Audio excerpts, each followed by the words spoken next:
Ang mabuting balita ng Panginoon ayon kay San Lucas. Noong panahon ngayon, nilibak si Jesus ng mga pinuno ng bayan. Anila, iniligtas niya ang iba, iligtas naman niya ngayon ang kanyang sarili. Kung siya nga ang Mesiyas, ang hinirang ng Diyos. Nilibak din siya ng mga kawal. Nilapitan at inalok ng maasim na alak. Sinabi nila, kung ikaw ang hari ng mga Hudyo, iligtas mo ang iyong sarili. At nakasulat sa ulunan niya sa wikang Griego, Latin at Hebreo. Ito ang hari ng mga Hudyo. Tinuya siya sa isa sa mga salaring nakabitin at ang sabi, hindi ba ikaw ang Mesiyas? Iligtas mo ang iyong sarili, pati na kami. Ngunit pinagsabihan siya ng mga kasama, hindi ka ba natatakot sa Diyos? Ikaw may pinarurusahang tulad niya. Matuwid lamang na tayo'y parusahan ng ganito dahil sa ating mga ginawa. Ngunit ang taong ito'y walang ginawang masama. At sinabi niya, Jesus, alalahanin mo ako kapag naghahari ka na. Sumagot si Jesus, sinasabi ko sa iyo, ngayon di isasama kita sa paraiso. Ang mabuting balita ng Panginoon.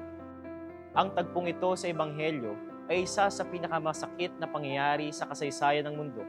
Ngunit ito rin ang malinaw na larawan ng walang hanggang pag-ibig ni Jesus sa atin. Habang siya ay nagdurusa, pinili pa rin niyang magmahal at tubusin ang sanlibutan. Ipinakita niya ang tunay na kapangyarihan ng awa at kapatawaran ay ang pagtanggap sa mga makasalanang handang magsisi. Dito ipinapakita na ang kaligtasan ay hindi lamang nakikita sa dami ng mabubuting gawa, kundi sa kababaang loob at buong pagtitiwala sa Diyos. Sa ating pamumuhay, madalas tayong nagkakamali at nagkakasala. Ngunit gaya ng magnanakaw sa Ebanghelyo, binibigyan tayo ni Jesus ng pagkakataon na magsisi at magbalik loob.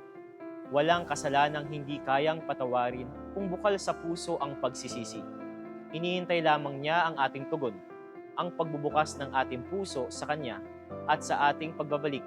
Muli niyang bubuksan ang pintuan ng paraiso para sa atin. Manalangin tayo. Jesus, mahal kita. Totoo, ito ang isa sa pinakamasakit na tagpo sa Ebanghelyo. Ngunit ito rin ang nagsisilbing lakas at inspirasyon ko upang ipamalas ang iyong pag-ibig sa iba. Salamat, Panginoon, sa aral ng sakripisyo at pag-ibig na iyong ipinakita.